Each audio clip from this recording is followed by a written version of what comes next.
में कानून व्यवस्था भगवान भरोसे। नमस्कार, आपका स्वागत है डीएसआर भारत न्यूज में और मैं हूं आपके साथ करण भाटिया। यूपी के हाथरस में दलित नाबालिग किशोरी के साथ गैंगरेप की घटना सामने आई। आरोपियों ने किशोरी की जीभ काटते हुए गला दबाकर हत्या करने की कोशिश भी की। 9 दिन बाद होश में आने पर पीड़ित लड़की ने बताई आप बीती। देखिए हमारी इस खास रिपोर्ट को। उत्तर प्रदेश के हाथरस में नाबालिग से हैवानियत का सनसनीखेज मामला सामने आया है। आरोपी युवकों ने गैंगरेप के बाद लड़की की जीभ काट दी। अलीगढ़ के जेएन मेडिकल कॉलेज में लड़की का इलाज चल रहा है और उसकी हालत गंभीर है। इस मामले में पुलिस की कार्रवाई सवालों के घेरे में है। सिर्फ एक आरोपी पर हत्या के प्रयास का केस दर्ज हुआ और उसे भी छोड़ दिया गया है। घटना हाथरस के थाना चंदपा इलाके के गाँव की है। गांव के ही रहने वाले 4 युवकों ने दलित किशोरी के साथ गैंगरेप की घटना को अंजाम दिया। आरोप है कि गैंगरेप के बाद चारों युवकों ने मारपीट करते हुए दलित किशोरी की जीभ काट दी। यही नहीं, गला दबाकर हत्या करने की भी कोशिश की। इस दौरान हैवानों ने लड़की की रीढ़ की हड्डी तोड़ दी।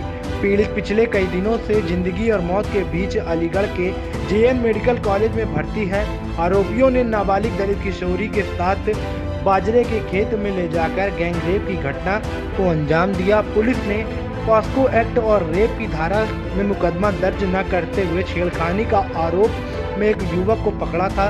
उसके खिलाफ धारा 307 हत्या की कोशिश में मुकदमा दर्ज किया था। वहीं पुलिस ने कुछ देर बाद ही युवक को थाने से छोड़ दिया। गैंगरेप की घटना को अंजाम देते वक्त आरोपी युवकों ने किशोरी की जीभ को भी काट डाला ताकि वह अपनी जुबान किसी के सामने ना खोल सके। गैंगरेप का शिकार हुई किशोरी के साथ युवकों ने मारपीट करते हुए गला दबाकर हत्या करने की कोशिश की थी। इसी दौरान दरिंदों ने उसकी रीढ़ की हड्डी को भी तोड़ दिया। दरिंदगी का शिकार हुई किशोरी घटना के 9 दिन के बाद जब होश में आई तो उसने अपने साथ हुई आप बीती परिजनों को बताई। चारा काटने के लिए गई थी। 4-5 लोग खाते थे, वहाँ कर रहे थे। उन लोगों ने कहा कि मेरी बेटी का गला दबाया और बाहर खेत में खींच के लेंगे। क्या तारीख की घटना होगी तकरीबन? 14 तारीख। कितने लोग थे? 3-4 लोग। आपको प्रशासन द्वारा किस तरह की मदद मिली है? पुलिस ने आपकी सुनी है या नहीं सुन रही है? आप कहाँ पर लेके आए हैं? अब मेडिकल लेके आए थे 14 तारीख। क्या स्थिति है इस टाइम? तो स्थिति ऐसी खराब चल रही है। 164 का बयान अभी हुआ है नहीं हुआ?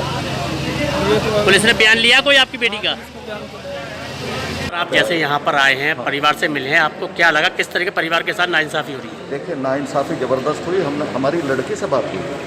लड़की ने अपनी ज़बान से बताया है कि 4 मुलजिमों उनके नाम बता दिए लड़की ने, और उन्होंने लड़की को बहुत बुरी तरीके से टॉर्चर किया है। लड़की के साथ ये भी उन्होंने बलात्कार किया है।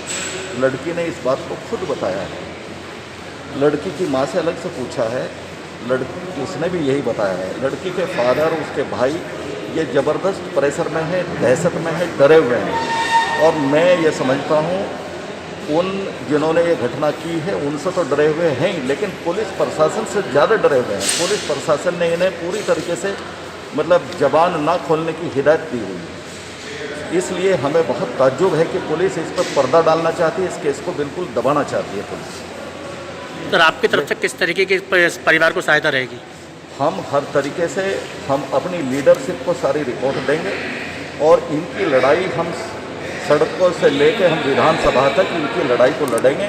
इस केस को बिल्कुल किसी भी सूरत में दबने नहीं देंगे। योगी जी की सरकार में आए दिन ये अत्याचार हो रहे हैं। ये महिलाओं के प्रति शायद रिकॉर्ड सारे टूट चुके हैं। हर रोज़ कई महिलाओं के साथ इस तरीके की घटनाएं होती हैं और ख़ासतौर से दलित महिलाओं के साथ ये हो रहा है।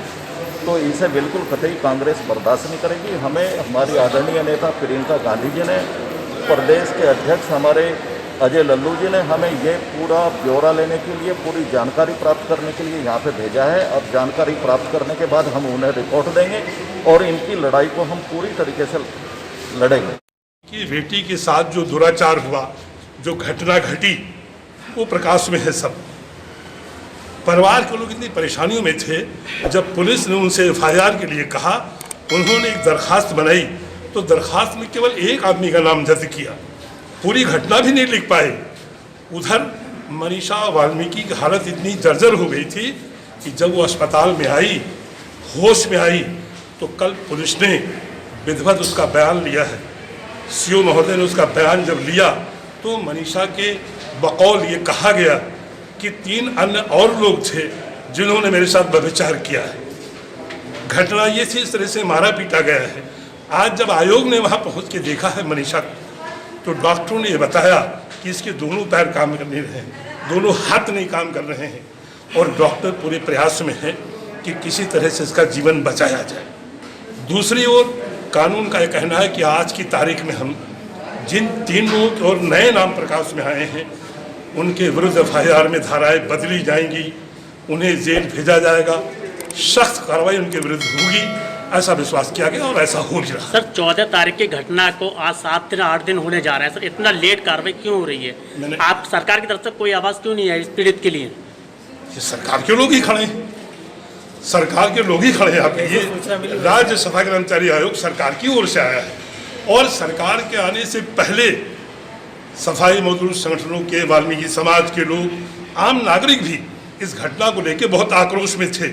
लेकिन जब उस परिवार की ओर से एप्लीकेशन नहीं अच्छी दे पाई, सही सच्ची घटना की जानकारी वो नहीं दे पाए, तो कानून भी बड़ी कार्रवाई करने में मजबूर हो रहा था। लेकिन अब जब किस तरह की कार्रवाई होगी, परिवार को किस तरह की मदद मिलेगी, किस तरह का आश्वासन मिलेगा? परिवार को जो वैधानिक कार्रवाइयाँ हैं उसके तहत सरकारी आर्थिक सहायता भी मिलेगी।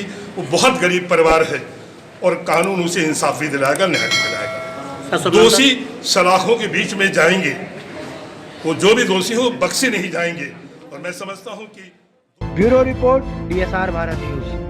इसी के साथ आज के लिए इतना ही। बड़ी खबरों के लिए जुड़े रहिए DSR भारत न्यूज के साथ।